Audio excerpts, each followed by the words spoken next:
Good morning, one and all. This is Muhammad Safiuddin from Civil Engineering Department, working in Lord's Institute of Engineering Technology, our autonomous institution. I'm working here for more than 6 years, and I'm a senior professor in the Civil Engineering Department. Today, I'd like to deliver a lecture on non-destructive testing on concrete structures. As you know, non-destructive testing is very important, and it has been a trend now in all over the world. In India, unfortunately, we are having only dealing with basic tests. In this lecture, I will be dealing with you, explaining you the tests which are in the textbook according to a syllabus. Then later on, the latest part of my lecture, I will be dealing with the latest NDT tests available in the market all over the world, from the Western world, from the Gulf, and which even I have used this. I'll give an example, live example, also case study where it can be the maintenance can be very well decreased and maintenance cost can be decreased, and maintenance procedure can be well altered to using a software and this procedure. Okay, now regarding the lecture, the outline of the lecture, introduction. What is NDT? Advantage of NDT, disadvantage of NDT. Yes, we have some disadvantages of NDT, and few tests which are in the syllabus. As per your syllabus, I will discuss the three tests, and advanced test, later stage, and case study. I'll give you a case study. Now, coming to the introduction of NDT, there are the tests which we have been doing till now is known as destructive test. What we do, we take out a sample, make a cube, make a sample, test, bring it to the lab, cure it, test it. This is the normal procedure we are doing. After the construction, what we do, we go to the site, take out a core from the site, from the concrete, bring it to the lab and do the test. If you take lot many cores, then there is a chance that the stability of the structure is affected. To avoid this, there is a new technique known as non-destructive testing. It's simply, as you can say, I relate this to medical. If you're going to any hospital or any scanning, we have now MRI scan and CT scan. This can become NDT tests can be compared to that one. As you go there, they don't take any samples, they just do the scanning. Similarly, we use our NDT equipments, non-destructive equipments, and scan the structure. So it will give me the what is the defect in the structure, what is the condition of the structure, and what is it. Based upon it, I can think and I can report, I can analyze and decide on the repair and what type of repair is needed, what equipment we are going to use for the repair, what material we are going to use, how much is going to cost. Everything can be done.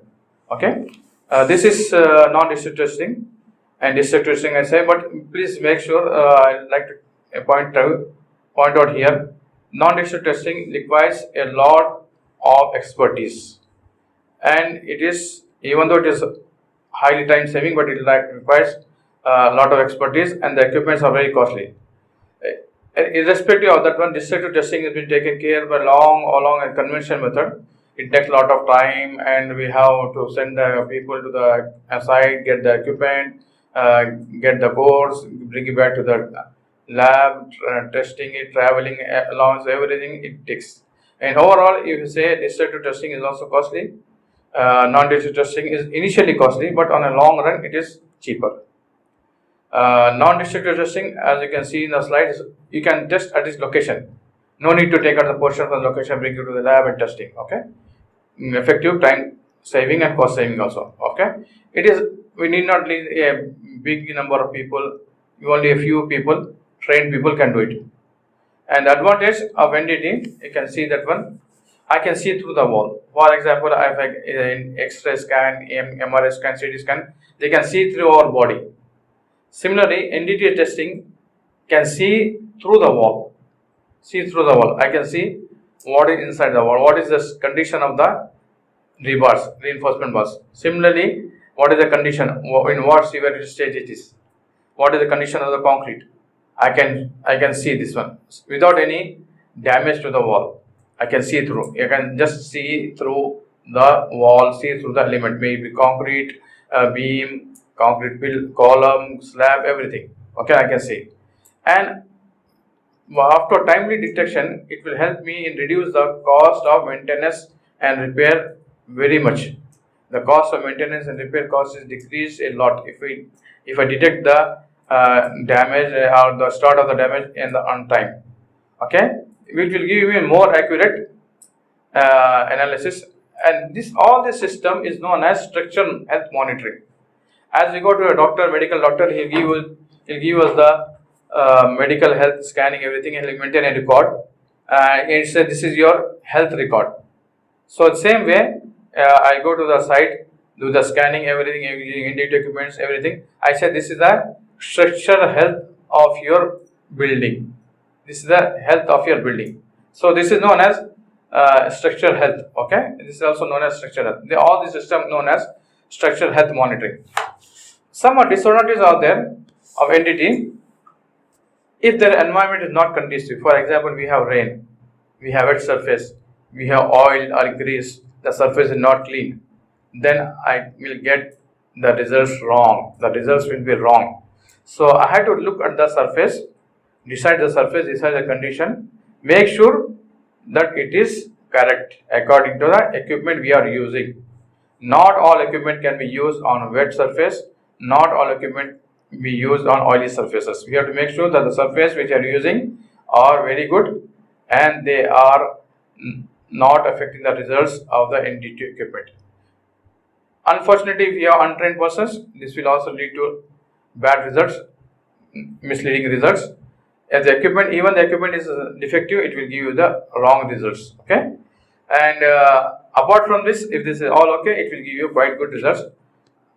Depending upon the equipment, NDT test, Rebound Hammer test are giving here you can see in the slide. Rebound Hammer test, it will give me the compressive strength of an element, any surface. I want to know the compressive strength, I can use a Rebound Hammer. Application surface zone strength assessment. Nowadays we are having a digital Rebound Hammer. In the olden days we used to have analog. I show you both of this. Ultrasound pulse velocity, UPV, in other words UPV meter. This will give me the homogeneity of the concrete. If the concrete is very good, dense concrete, or is there any voids, if there are any cracks, all this, the quality of the concrete can be detected using the ultrasound pulse velocity. I need not break the surface, I need not break the concrete. Without it, I can analyze. Similar to this, as I can say, X-ray, you can scan our bone and say the fracture is there, or hairline fracture is there, or whatever it is, big fracture is there. Similarly, with the ultrasound pulse velocity, I can say whether the concrete is good, or the voids are there, or the cracks are there. I can do this one. And ultrasound pulse velocity is also combined with Rebound Hammer. It gives you uniformity and homogeneity of the concrete. Pull-off test, bond strength. If I need to get the pull-off strength, normally we use this for tiles. How much tiles we have nowadays? We are using a lot of tiles there in the walls and even on floors. We use this pull-off tester to know about the strength by which it is the tiles are being attached. The tiles are being attached, how the strength is there, bond strength between the tiles and the surface. Next one, pull-off lock test, break-off test is also there. Install probe. I'll tell you, install probe in this one, it is like a gun equipment. We just insert it with a force on the surface which we need to know the penetration. It can be a column, it can be a beam, it can be a slab, anywhere, even a wall, even a concrete wall, shear wall, or say you can say penetration resistance. With install probe, it will insert a probe, yes, specifically needle with lot of force. So it will give you the resistance, it will give you the reading, how much the probe is there. Now another things, going back, apart from the strength, we are having half cell potential meter. This is for the corrosion analysis. Corrosion analysis of the rebar structure, reinforcement bars. Severity of the corrosion. How severe is the corrosion is there? It is less, or it is medium corrosion, or severe corrosion. We can know the severity condition. As I say, if you go to a doctor, I just say the scanning, X-ray scanning, can say what kind of fracture it is. hairline fracture, mild fracture of the bone is broken. Similarly, within the Hobson potential meter, we can say the corrosion. How is the corrosion? Corrosion, mild corrosion, moderate corrosion, or severe corrosion. Depending upon this, we can know our condition of the reinforcement bars in our structures. If the severe corrosion is this, we need to do a lot of repair activity. If mild corrosion, we need not break the wall, we can do with some analysis, okay, medium measures. And apart from this, we have carbonation test. We can know what is carbon content is there. Chloride test is also there. This all uses the liquid, chloride liquid, carbon liquid, and we have resistivity meter also there. This is regarding the potential. Okay, the advanced are there. Profometer is there, endoscopy meter is there, microcoulometer is there. Profometer and microcoulometer then basically detect the cover. A cover meter detect the cover. What is the cover? Clear cover. As you know, we need to provide clear cover between the reinforcement bar and the surface. As we put for example 50 mm, it should be 50 mm all the through. It cannot be 10 here, it can be 20 here, it cannot be 60 there, it cannot be 40 there. It has to be uniform. So that is the reason we are spacing spacer bars. Apart from this will give you micro cover meter will give you with the exact cover there, distance, thickness of the cover. It will give that. Then the another equipment is there, profometer. It gives the diameter of the bar. Normally we don't know what kind of bar is there. We have been designing using 14 mm bar, but you don't know how much diameter of the bar is actually used in your structure. It can be 12, it can be 16, it can be 14. It depends. It's very hard to differentiate between 14 mm and 12 mm bar by your naked eye. Within this one, using the bar diameter locator, you can find the approximate diameter of the reinforcement bars. Now, micro cover meter, as I told you just brief about a cover meter, it will give me the exact cover or the clear cover. As you know, as per standards, we need to provide 50 mm cover between the reinforcement bars and the concrete on the surface, okay, the concrete surface. Now, apart from this, we have a profometer. It detects the diameter of the bar. Diameter of the bar is very important for us to know.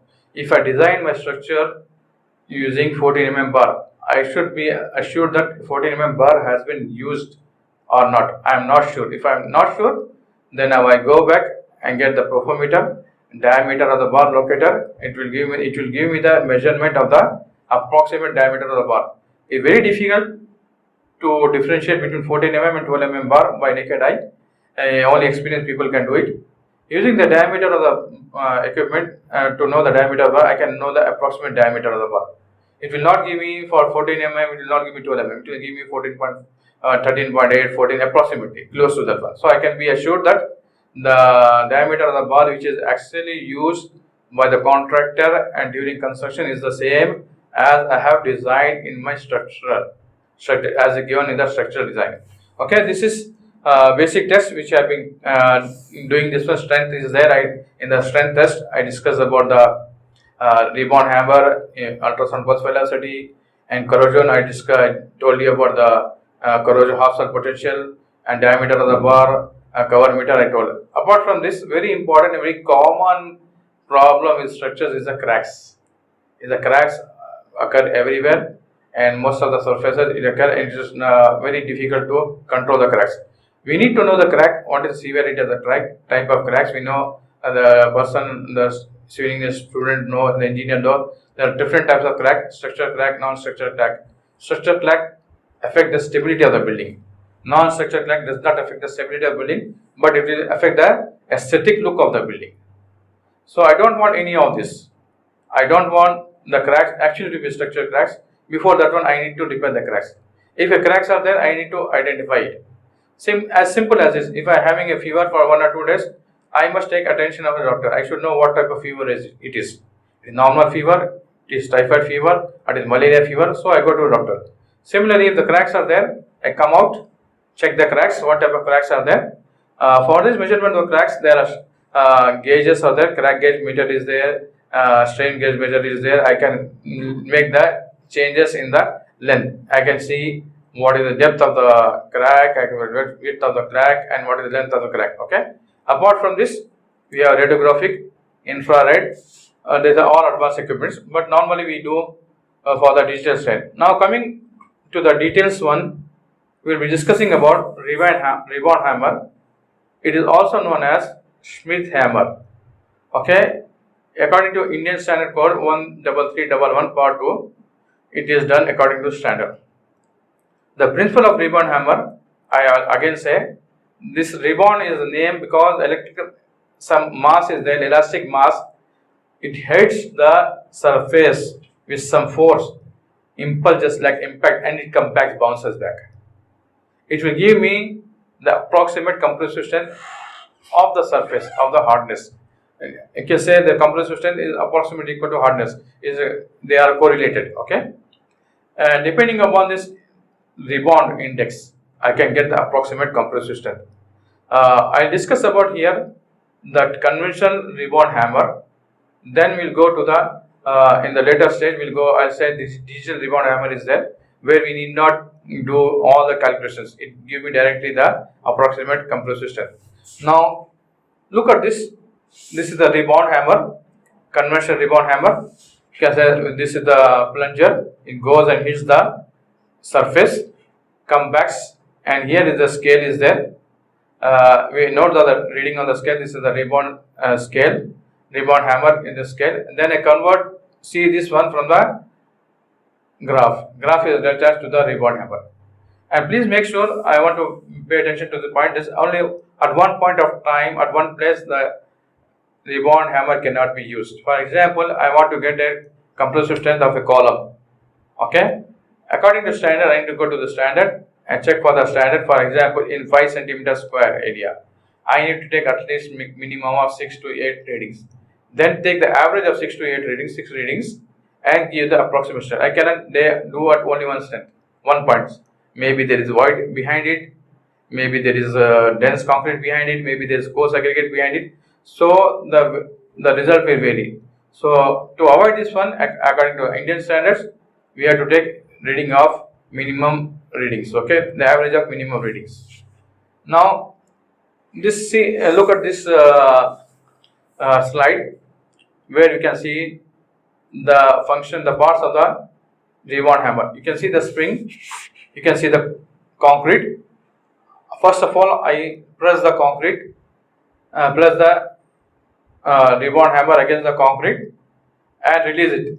This is the release button is there, and as soon as I release it, this will hit the concrete and it rebounds back. It rebounds back. This plunger hits the concrete surface and the mass rebounds back. And you can see here from the scale we get the reading at the scale. Okay, this is very important for you to understand. In the exam also, sometimes the rebound hammer test, it is described to rebound hammer step. You need to describe with the sketch also. Okay, now you can see the procedure. I am showing you this one. It has to be used 90 degrees at I cannot use it angular. I cannot use it 45 degrees. I cannot use 60 degrees. I have to use it only at 90 degrees. You can see this one. Plunger is there. This is the concrete surface. Spring is there. Hammer is there. When you press this one, in the first picture A, it is there just standing without being used. Okay, before that, this is setup. In B, hammer is pushed against the object. I am pushing the hammer, so the spring is getting compressed. And here, the 3, I am releasing the hammer. What is happening in the 4, hammer rebounds, and I get the reading on the scale. Hammer rebounds and get the reading on the scale. Please look at this once again. Picture number A, you can see this is before doing the test, it is the setup. Plunger is there, spring is there, hammer is there. This is the rebound hammer. I want to start the test. Hammer is pushed against the test object, against the concrete. Then it is released. In C, it is released. Once it is released, the mass bounces back. And I get a reading on the scale. This reading I correlate with the graph and get the approximate compressive strength. There are certain conditions to be used here. the point of impact should be at least 20 mm from the edge. I cannot take the reading at the edge of the surface. I cannot take at the edge of the column. I cannot take at the edge of the beam. The point of contact, the point of test should be at least 20 mm. That is, so 2 centimeters away from the edge. The surface should be clean, smooth, and dry. And as I just told you before, rebound head must be always held at right angle 90 degrees to the surface of the concrete member. Rough surfaces unfortunately result in incomplete compaction. It will give you the wrong result. Okay. As I told you, average of 6 readings are to be noted, and it is indicated as a compressive strength. Only taking after 6 readings, the average is given as an average compressive strength of that member where it is being taken. It can be taken as a slab, taken as a column, taken as a beam, and as per the mixed design, it should give me approximate mixed compressive strength. For example, the compressive strength or design mixed strength of column is M25. After taking 6 readings, the average of 6 readings should be approximate 25 megapascal as it is designed. If it is not there, that means there is some problem during construction, during mix, and the mix is not okay. The design strength, compressive strength is not as per design. Your design has 25, but it is not 25. It is less than that one. You can get the average. This is an approximate procedure. Okay. If we want to get an actual procedure, we have to get core strength.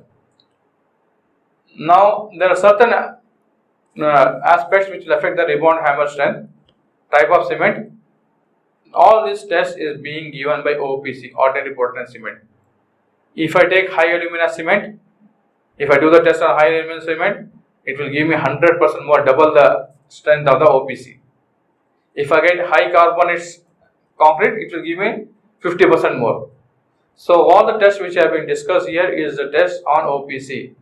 I cannot do the same test on alumina cement, carbonate cement. I should know what is the difference. I should know the type of cement which is being used.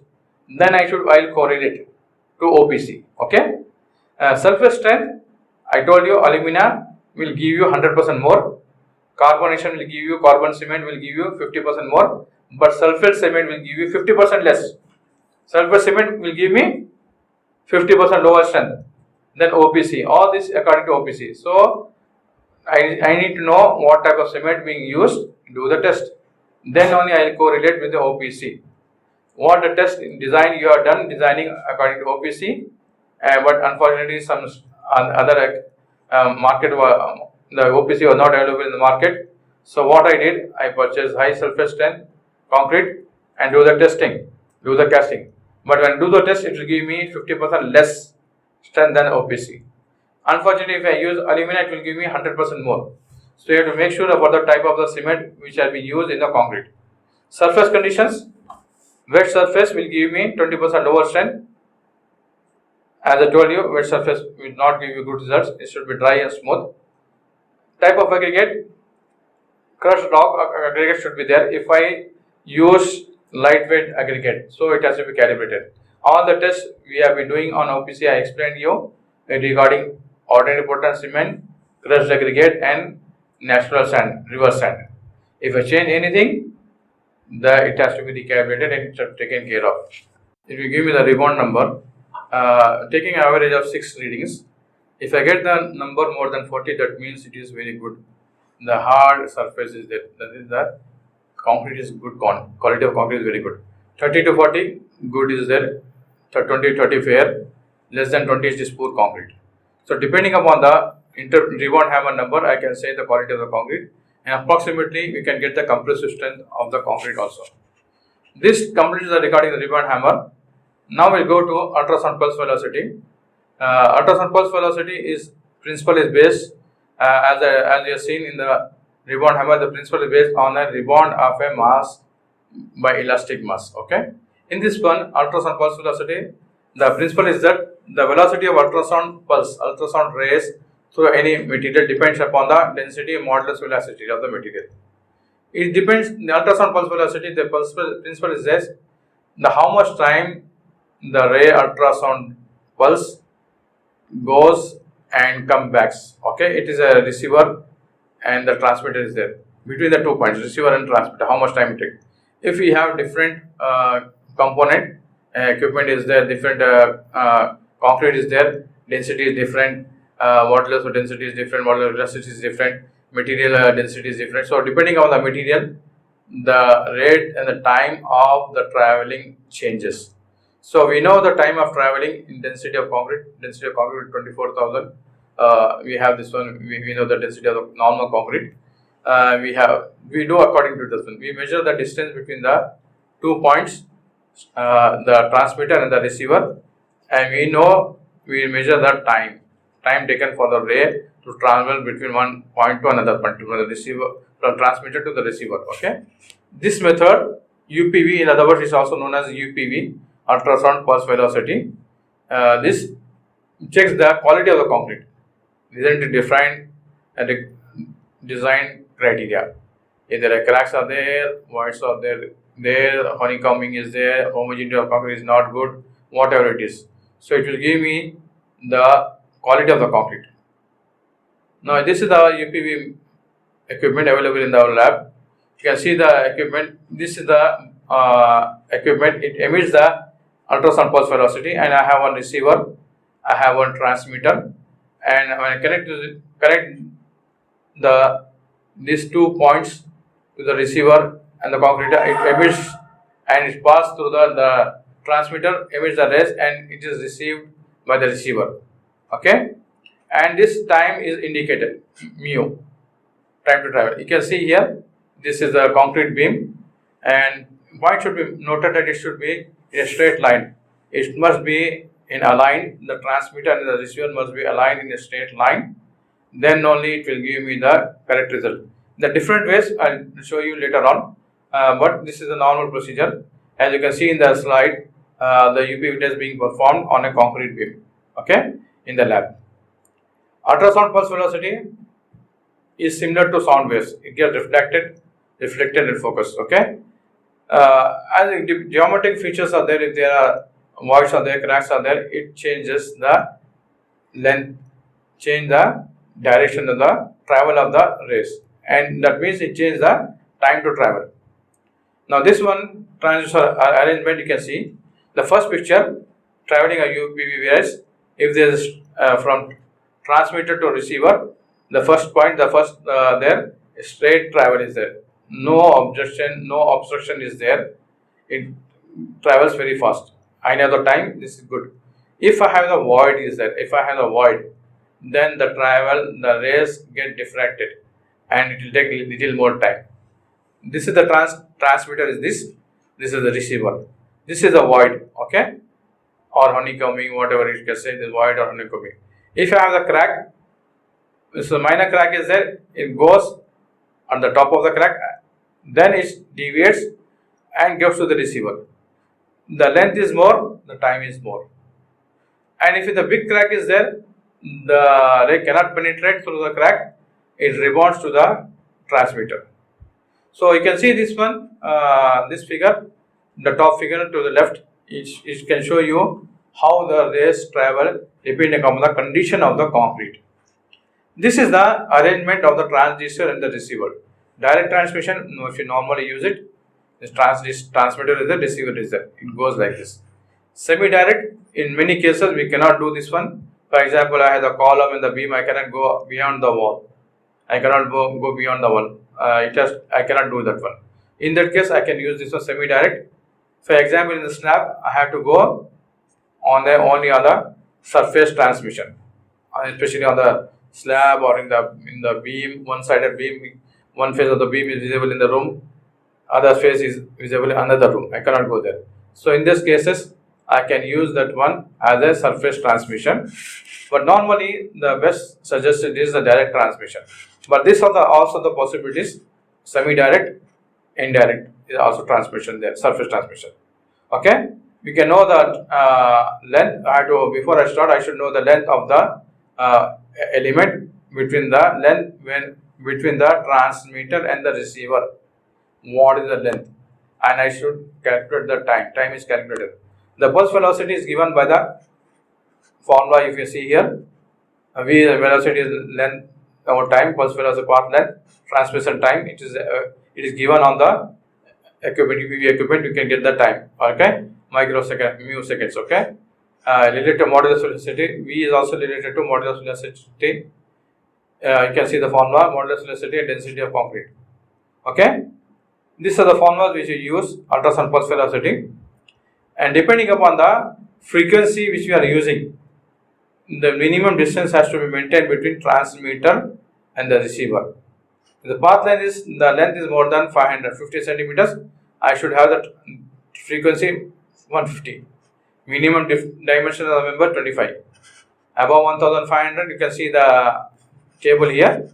Above 1500, it should be transducer should be more than 20, and this member minimum diverge distance between the members should be 300. So depending upon the path length, you should decide about the frequency, and we should have the minimum dimension of the members. Factors affecting the UPV, as there are some factors affecting the ultrasound split hammer. Here also we have, if the surface is not dry, it is oil or grease, and it is wet, it will give me the wrong result, okay. It should be dry, otherwise if it is wet, it will give me 2% more. Either is the temperature of the concrete also affects here. If temperature is less, then it will give me increased velocity, okay. In case temperature is less, it will give me increased velocity. If it is more than 30, it will give me the reduced UPV. So it depends upon the concrete temperature. The ideal temperature of concrete for doing the test is 5 to 30 degrees centigrade. Above 30 degrees, the UPV can be reduced by 5%. Below 5 degrees, it can reduce by 7.5%. Shape is also there. Present of reinforcement strain. If the steel is there, then the velocity will change. Can increase up to 1.2 to 1.9 times, depending upon the reinforcement steel. Okay. All this has to be factored, should be taken care when we analyze the results. You can see the interpretation of the results. Pulse velocity more than 4.5, it is excellent quality. Below 3, doubtful, maybe it is having voids, cracks. 3 to 4, 3.5 to 4.5, good. You have to look at this is the chart, this is a table. Depending upon the table, we can decide about the concrete quality. What is the concrete quality we are just tested? This completes the UPV. Now coming to the offset potential test, this is very important test for knowing the corrosion. Detection of the corrosion process. Okay, corrosion is known as cancer to the structure. It cannot be avoided totally. It can be delayed, it can be cured, but it cannot be total 100% avoided unless you use. Nowadays we are using instead of steel reinforcement bar, we are using glass fiber reinforcement bars. That will eliminate the chances of corrosion. Whatever we are done, what the structures we are having is all with steel reinforcement bars, so that will have to have corrosions. And when a steel reinforcement bar, there is another cathode forming, and as soon as another cathode is formed, there is a travels from electrons from cathode to anode. The electrons travel, and there is a difference in the electricity resistivity, and it will lead to the start of corrosion. Okay, so offset potential meter is very important to know the corrosion condition. You can see this is the corrosion meter, the old corrosion meter. This is the process. I am attaching to the rebar, one end to the rebar, and I am having this half cell. This one I have a liquid here, chemical liquid. It will emit the half cell. Okay, it is half cell. So this is known as half cell. The current is emitted from the transmitter, and it is receiver, and I get the reading here. What is the reading of the half cell potential meter? Depending on the reading, I go back and check what type of corrosion is this. Type of corrosion, severe corrosion is there, mild corrosion is there, and then no corrosion is there. Okay, this is where we use. You can see here the picture there. I just drilled a hole, connected one point of my half cell potential meter to the one, and this one is my half cell. Okay, with the liquid, with the chemical liquid there, NaCO3 is a chemical liquid there, and this will give me directly. This is the old one, the left side you say the old one. This is the new one, dilution meter. Okay, we have to know this one. If there is no corrosion, there will not be any potential difference. If there is corrosion, there will be potential difference will occur on the half cell potential meter. So depending upon the difference in the potential, I can say the type of corrosion. I can guess the type of corrosion. You can say the potential is there, difference between 0 to 200, low corrosion, less than 10% risk. If more than 500, minus 500 is severe corrosion is there. All the tests which I have discussed, the speed hammer test, the ultrasound pulse velocity, half cell potential, there is a chart. There is a chart given in the Indian standards. I given you the Indian standard number. Just I told you all the tests which I explained you, speed hammer, ultrasound pulse velocity, and half cell potential values. All they will give me the results in values. Half cell rebound number, it will give me the rebound number. Ultrasound pulse velocity will give me the time to travel, and half cell will give me the potential difference. I go back to the standard, look at the standard chart, table given in the standard, and interpret my results. Results are always average. As I told you, the average result. I have to take the average result and interpret. The average result, for example, is more than 40. As I told you, the speed hammer, it is a good quality concrete. Okay. Similarly, here in the half cell potential for corrosion, if it is less than 500, minus 500, okay, potential E, if you give me, it indicates severe corrosion. Between 0 and minus 200, it says very less. You have to make sure the process and the conditions, how the results will affect. Based upon the surface condition, it should be clean. I should not deviate my rebound hammer. I should not angle. I should not use any angle. I should use 90 degrees. And the ultrasound pulse velocity, I should use a surface, dry surface. And the half cell potential also the same thing. I should clean the bar. I should attach to the bar which has been tested. Here, please make a note. Half cell potential will give me the corrosion in the bar to which it is attached. It will not give me the corrosion to the other bar. Okay. So for number of bars, I need to do separate test. Okay. To avoid this in the future, in the next class, I'll show you core mapper is there. I can just run on the surface of the element on the slab. It will give me the corrosion for all the rebars. Okay. Now we'll discuss about the latest NDT equipments which are available in the market. Automation, scanning, load test. Load test normally done on the bridges. Before we commission the bridges, you can see the vehicle coming up and putting the loads, and it will know the deflection and do this. All this is done without any damage before putting the commission, before starting the bridge. Normally there. After the bridge has been constructed, after it has been put to use, you can see these two figures there. We are using this NDT test. It is scan the one and take the measurements of the cracks, take the measurement of the potential, everything we do. Here, what is the point here for you to know this one? Because these are not being in the syllabus, but these are available in the market. This is being widely used in sophisticated countries, in Gulf, in European countries, in Western countries, in Australia, it has been used. So you as an engineer should know this is being available in the market. And this is a huge market, and if you have to perfect, then you can make a lot of money. You can install your own business. As you have, for example, if I go to NRI, as I told you in the beginning, MRI scan, CT scan, a normal doctor cannot read it. Normal technician cannot do it. So you have to have trained person and trained technician, trained engineer to use this one. In this one, I can say you have to have trained technician to use the equipment, and you as an engineer should be able to interpret the results in a proper way. This at the right one, you can see the rebound hammer, digital rebound hammer. Here you can give me the the readings. So I need not go back to the chart. I need not go back to the rebound number. It will give me directly the rebound compressive strength. This is the rebound hammer. It will give me the compressive strength. All is in here in this digital one. I can also connect it to the server, connect to PC, get through the software, I can download and store the data. So it can be over a period of time. Similarly, all these equipments which I have been showing, I have showed you, all connected to PCs, softwares, and it can store the data for a long period of time. Okay, and you can retrieve the data also. So this is a very big advantage of this latest NDT test. Okay, you can see the bridge. You cannot going and testing the bridge requires a lot of time, effort, getting number of labors and getting scaffolding going there. It takes a lot of money. Here you just bring the equipment on the truck.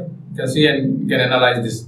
Take very less time, but the initial cost of the equipment is more. But over a period of time, actually the running cost is very less, much less than the conventional methods. Now you can see this is very nice, just like car, small car, automated car, remote car. This goes for the geo scanning. Geo scanning, I can scan my surfaces of a road. How much is the thickness of the bitumen? How much is the thickness of the concrete? How much thickness is the base? How much thickness is sub base? Whatever it is, I can do and analyze this one. Very important. I need not dig it. Normally, I need to dig and check the distance.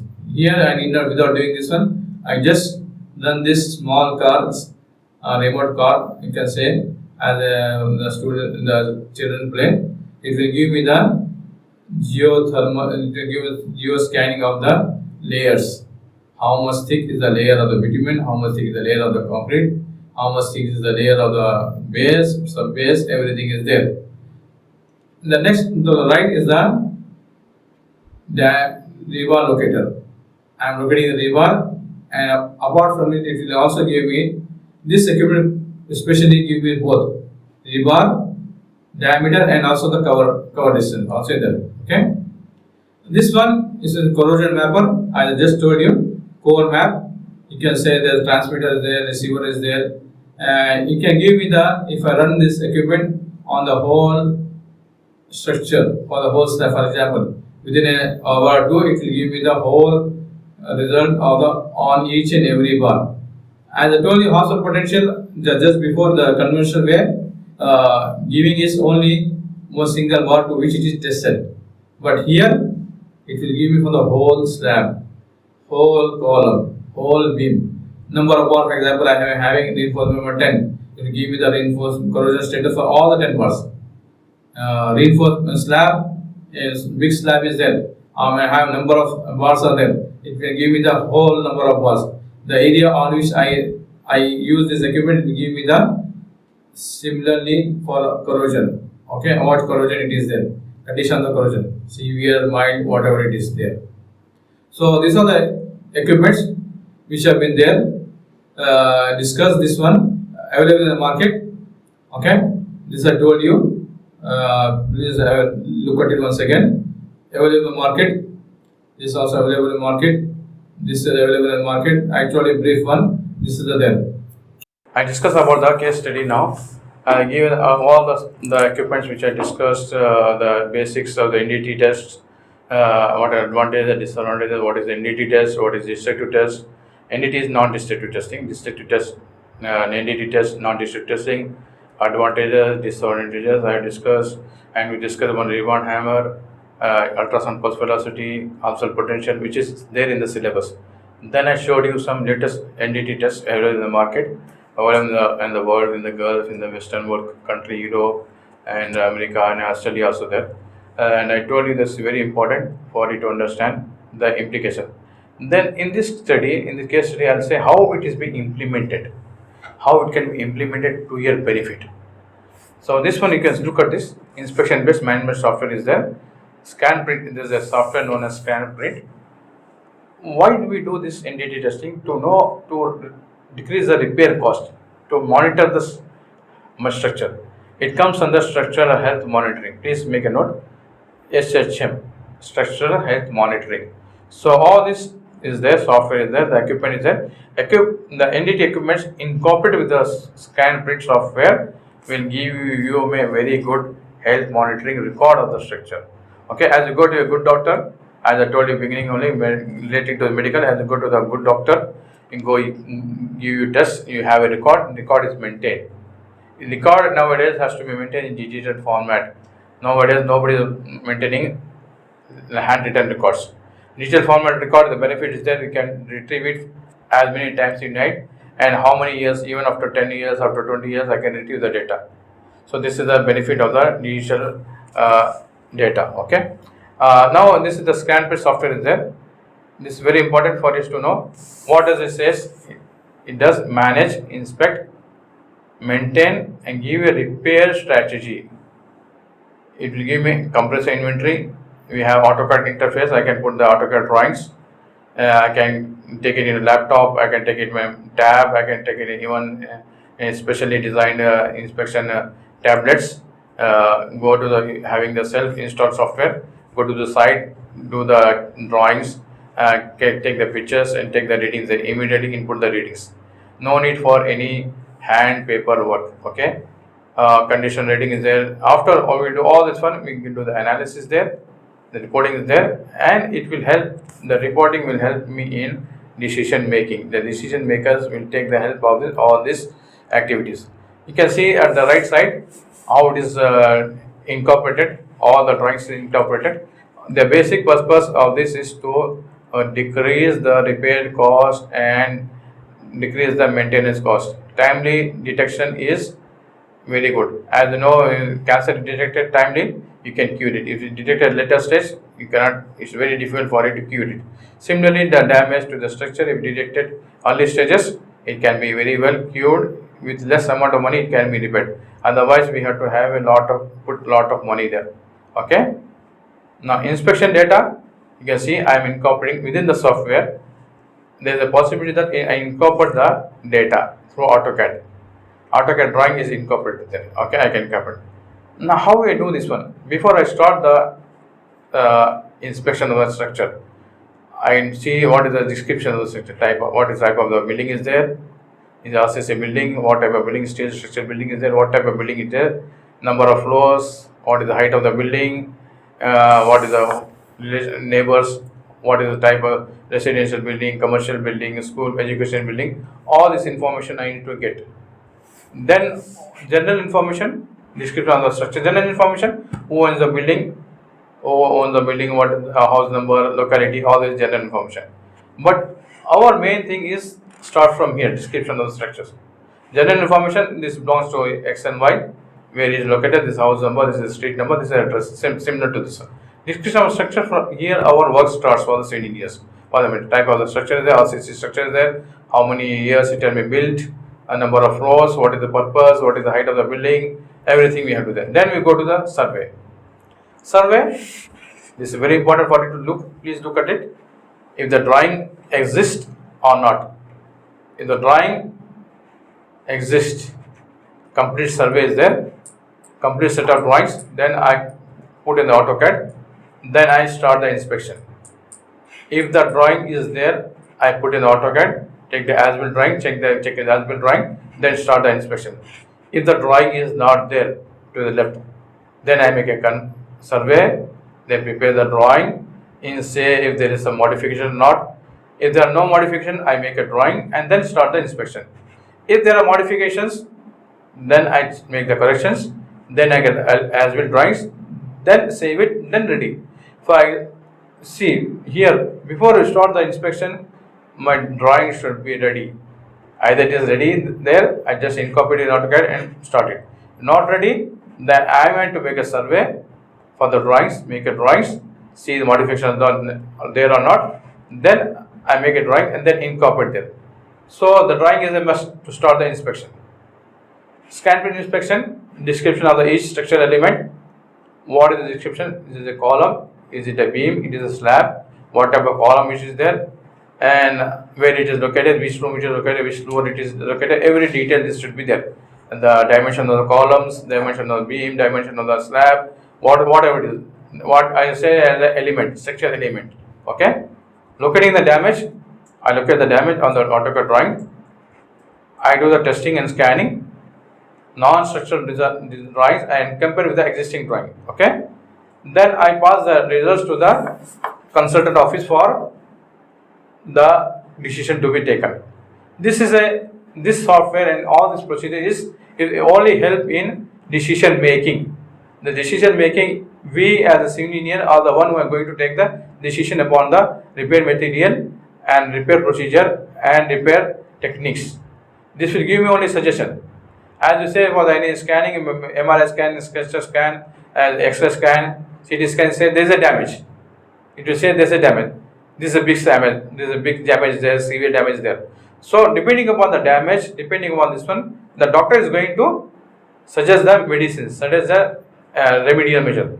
Similarly, all these methods between the scan print, the software, all the procedure we are doing, scanning, everything we are doing, survey we are doing, it will give me the suggestion only what type of structure is there. Here please remember, I am not damaging the structure. Without damaging the structure, only from outside I am scanning the structure. I am scanning the structure, and this is known as structural health monitoring also. Okay, please make a note of it. See, the procedure is there. Visual inspection. I say there is a corrosion is there, the cracks are there, what type of cracks are there. Sounding and scanning, I will hammer sound, I get the sounding, then I get the NDT testing, then I do the coring if needed, then I analyze, then I repair, suggestions is given. Okay, this is the procedure. Visual inspection, first of all we go and do the visual inspection. Damage is there, what type of damage is there, visible corrosion, visual damages, visible cracks are there, visible delamination is there, visible scaffolding, what is the scaling is there.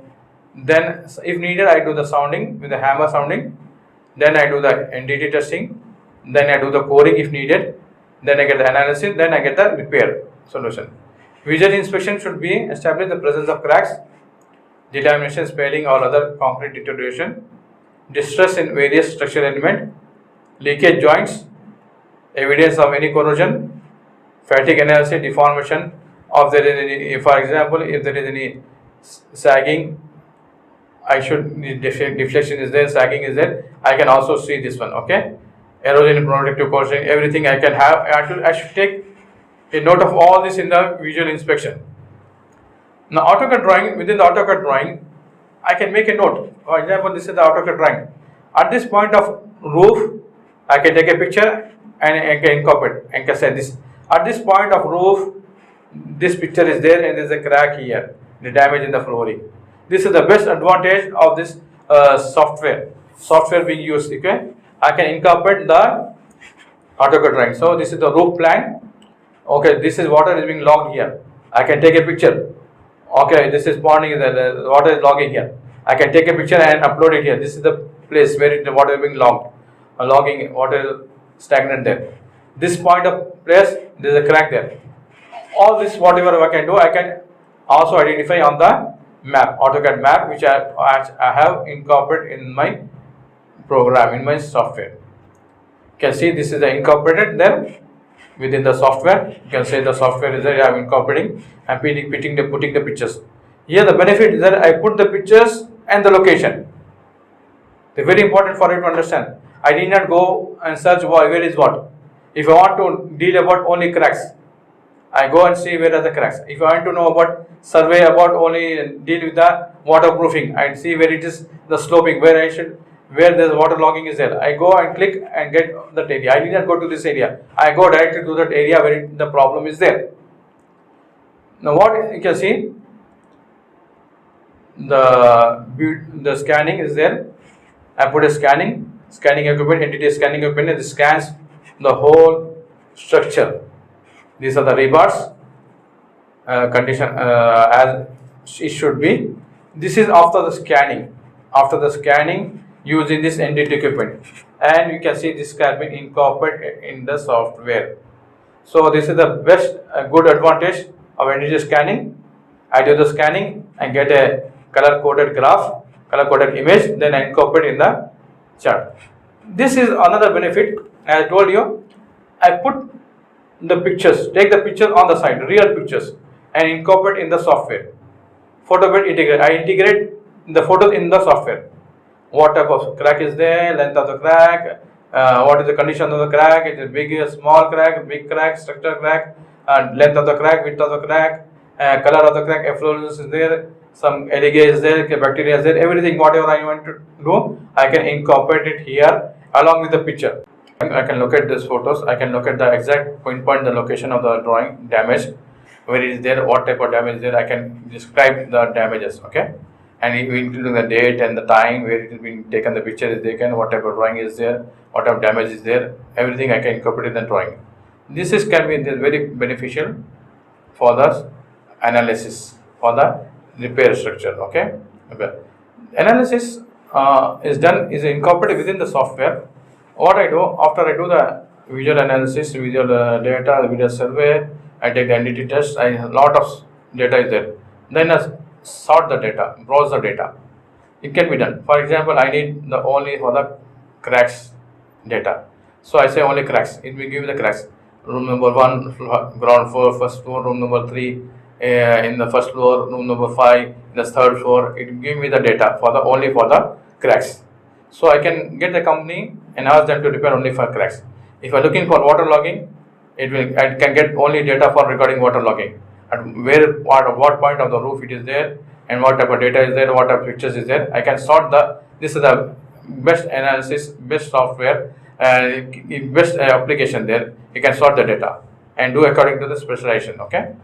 And the damages can be identified clearly, okay. And where I can have to start the damage. Priority can be given. If I say the structure crack is being evident, the concrete is getting falling out, scaling of the concrete is there, and then I can say, okay, here it is severity of concrete corrosion is there. So I should repair my first here. I should start my repairing from here. So this is the first priority. I should analyze according to that one only. I could start. This will give me the software and the analysis software. Analysis will give me the severity, and depending upon the severity, I can set up my priority where I should prioritize my repair strategy. If the corrosion is there, severe corrosion, I should start with the corrosion. I need not look about the water logging. If the summer, for example, summer is there, I need not look about the water logging. I should start with the scanning cracks, corrosion cracks. I should repair with that one. All this is there. The next benefit of this is it can give me the bill of quantities. Bill of quantities for the repair, because we have incorporated the AutoCAD data, AutoCAD drawings. It will give me the exact good accuracy data on bill of quantities, and all this will help me in making decision regarding the repair technology, okay. I can get a report. You can look at the slide. I can get a report. Each and every part I can get a report type of what type of element is there, what type of damage is there, what is the picture, everything I can get. Here the summary is there, summary of all that we have discussed using the software. Routine inspection, we can say for the repair, for the maintenance. If there is no defect seen, no further action needed. The building is very good, no need to do anything. If there is defects are seen, I will say what type of defects is there, what is the magnitude of the defect. If it is very minor, acceptable, I need not go ahead. I can say, okay, let me check after some time, after 6 months, after 1 year. If the defects are more, the magnitude is more, then I go ahead with the inspection. Then I purchase the software, I do the visual inspection, and I do the NDT test. I get the data, incorporate the AutoCAD drawing in the software, get all the pictures, get all the information. Then I do the analysis. Then the diagnosis is there. Evaluation is also there within the software.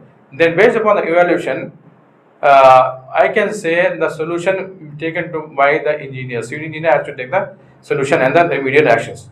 Okay, clear? Thank you for watching.